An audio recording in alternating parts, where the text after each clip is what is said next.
Students हम लेकर आ चुके हैं आपका अर्थशास्त्र का पेपर। देख सकते हैं आप कक्षा 11वीं वार्षिक परीक्षा 2022-23 और साथ ही अर्थशास्त्र का ही आपका पेपर है, यानी इकोनॉमिक्स। एक तो लाइक और शेयर ठोक दीजिए, महाकाल का लाइक और शेयर ठोक दीजिए।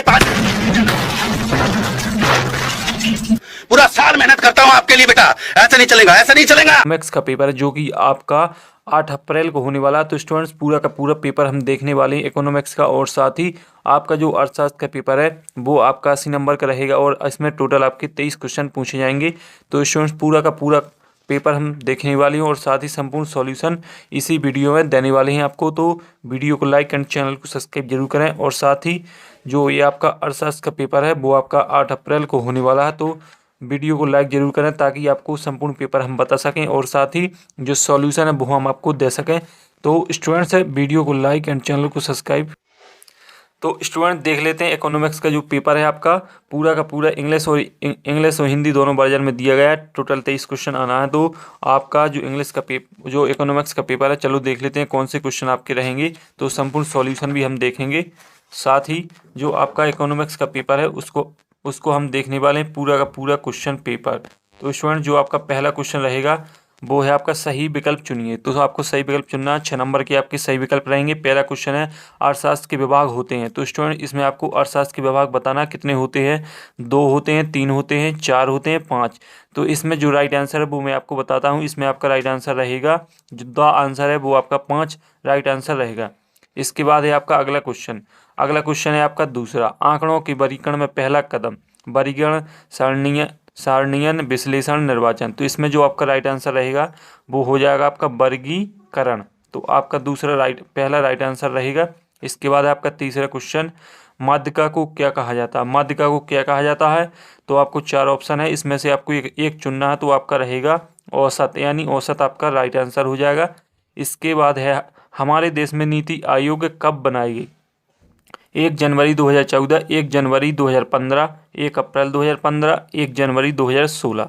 तो जो इसका आपका राइट आंसर है वो आपका हो जाएगा 1 जनवरी 2015, यानी आपका जो ऑब्जेक्ट है वो आपका राइट आंसर हो जाएगा। इसके बाद है आपका 5वां, हरित क्रांति के जनक MS स्वामीनाथन, मोरारजी देसाई, इंदिरा गांधी, T बालकृष्णन। तो इसमें जो आपका राइट आंसर है वो हो जाएगा MS स्वामीनाथन, यानी आपका राइट आंसर हो जाएगा।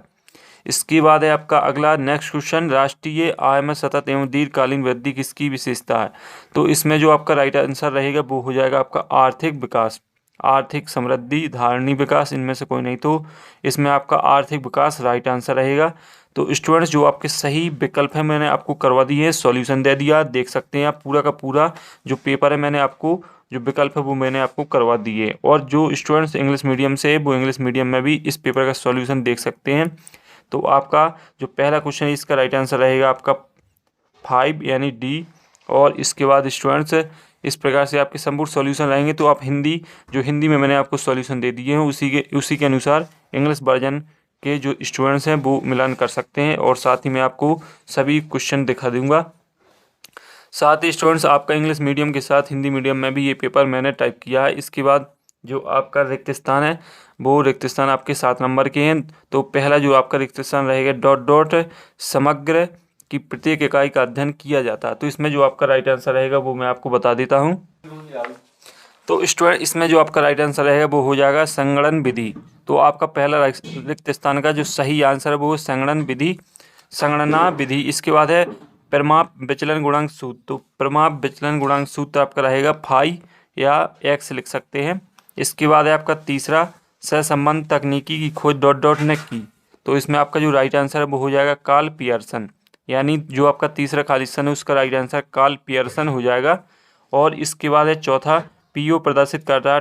वर्ष का मूल। तो इसमें आपका राइट आंसर हो जाएगा आधार वर्ष, यानी जो चौथा रिक्त स्थान है उसका राइट आंसर आधार वर्ष हो जाएगा।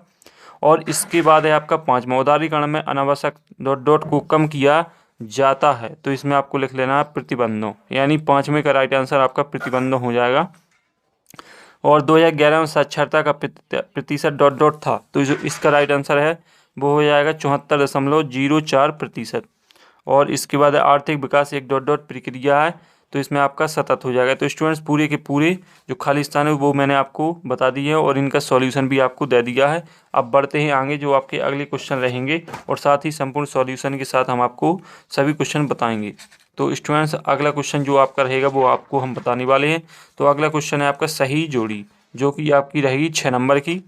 तो सही जोड़ी आप देख लें। जो आपका पहला क्वेश्चन है सांख्यिकी की जनक, तो इसका राइट आंसर हो जाएगा गॉटफ्राइड एनी एकेन वाल। इसके बाद है केंद्रीय प्रवृत्ति की माप, तो इसका हो जाएगा समांतर माध्य। पदों के विचरण की माप, तो हो जाएगा आपका अपकिरण। और साथ ही आदर्श निर्देशांक, तो आपका हो जाएगा फिशर। और पिछड़ी अर्थव्यवस्था, तो हो जाएगा निम्न जीवन स्तर।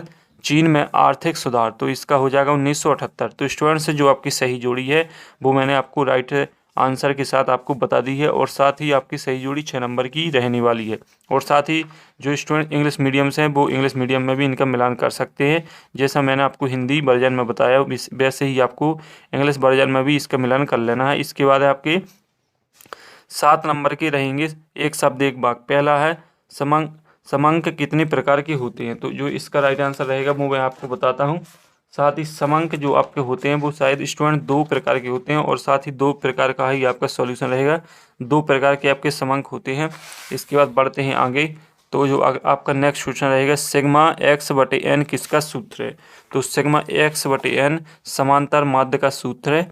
तो आपको समांतर माध्य लिख लेना है। और इसके बाद है परिमाप विचलन का विचार किसने किया, तो जो परिमाप विचलन का विचार है वो कार्ल पियर्सन ने किया था। और निजी क्षेत्र द्वारा सार्वजनिक क्षेत्र के उद्यमों पर पूर्ण रूप से स्वामित्व प्राप्त करना क्या कहलाता है, तो इसमें आपका राइट आंसर हो जाएगा प्राथमिक क्षेत्र। इसके बाद है आपका इसमें कृषि क्रिया किस क्षेत्र से संबंधित है, तो इसमें चौथे में आपका हो जाना है प्राथमिक क्षेत्र। और जो आपका 5 क्वेश्चन है इसमें आपका राइट आंसर रहेगा निजीकरण। और इसके बाद है कीमत में वृद्धि का विनियोग पर क्या प्रभाव पड़ता है, तो इसमें आपका हो जाएगा विपरीत प्रभाव। और आर्थिक विकास का आधार क्या है, तो इसमें हो जाएगा आर्थिक कल्याण। तो आपके राइट आंसर जो एक शब्द एक वाक्य वो मैंने आपको करवा दिए हैं। इसके बाद आते हैं आपके अगला क्वेश्चन 7 जो कि आपका 6 नंबर का रहेगा।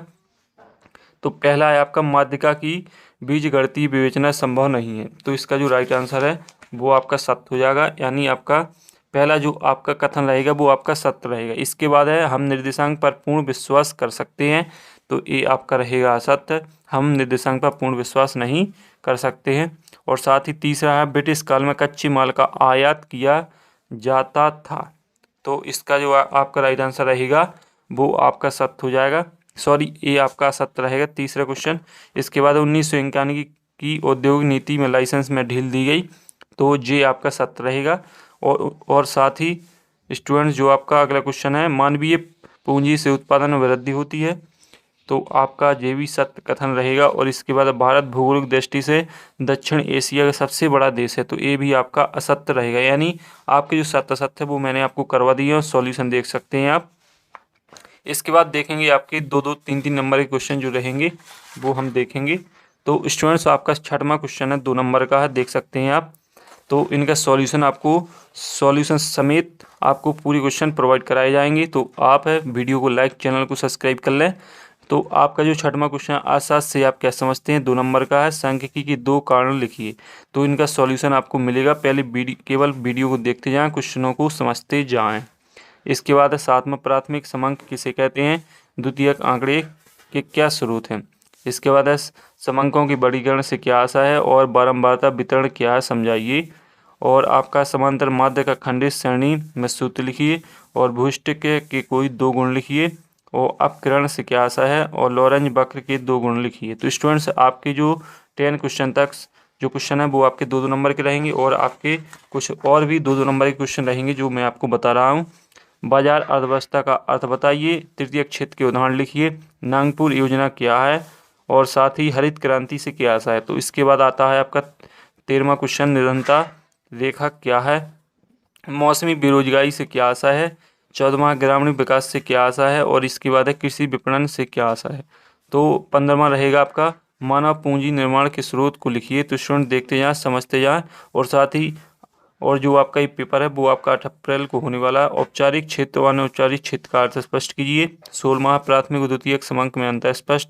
रेखा चित्र प्रदर्शन की सीमा लिखिए। तो आपका जो आपका 16वां क्वेश्चन है वो आपका 3 नंबर का रहेगा, यानी आपका 16वां क्वेश्चन से 3 नंबर का क्वेश्चन रहेंगे। इसके बाद आपका 17वां प्रमाप विचलन किसे कहते हैं। प्रमाप विचलन के दो दोष अपकरण के उद्देश्य लिखिए, 3 नंबर का है। इसके बाद है आधारित संरचना किसे कहते हैं, इसका महत्व 3 नंबर का क्वेश्चन है। और पर्यावरण क्षति के प्रमुख कारणों का उल्लेख कीजिए। 19वां क्वेश्चन है आपका सन 1958 में प्रारंभ किए गए चीन के ग्रेट लीप फॉरवर्ड अभियान की व्याख्या कीजिए, 3 नंबर क्वेश्चन है। भारतीय अर्थव्यवस्था की कोई 3 विशेषता लिखिए। और साथ ही जो आपका 20वां क्वेश्चन है, 20वां क्वेश्चन को देख लें। इसमें आपको माध्यिका निकालना है और आपको आंकड़े दिए गए हैं। और इसके बाद 21वां है आपका सहसंबंध के विभिन्न प्रकारों को संक्षिप्त में समझाइए। और इसके बाद जो अगला क्वेश्चन रहेगा आपका निर्देशांक की रचना के आधार पर मुख्य चरण बताइए। 22वां ब्रिटिश शासन का भारतीय अर्थव्यवस्था पर क्या प्रभाव पड़ेगा, 4 नंबर क्वेश्चन है। आर्थिक नियोजन के 4 लाभ लिखिए। भारत में निजीकरण के उपाय बताइए। और साथ ही भारत में विश्वव्यापीकरण को प्रेरित करने वाले घटकों को लिखिए। तो स्टूडेंट्स पूरा का पूरा पेपर मैंने आपको शेयर कर दिया और सॉल्यूशन इन क्वेश्चनों का आपको टेलीग्राम चैनल पर मिल जाएगा, तो जाकर देख सकते हैं, डिस्क्रिप्शन में लिंक है। और साथ ही पूरा का पूरा पेपर आपका 8 अप्रैल को जो आने वाला फाइनली मैंने आपको बता दिया है। तो आप अच्छी तरीके से तैयारी करके जाइए, रिवीजन करके जाइएगा, ताकि आपका जो पेपर है वो अच्छी तरीके से जा सके। तो अगले वीडियो में फिर मिलते हैं, तब तक के लिए जय हिंद।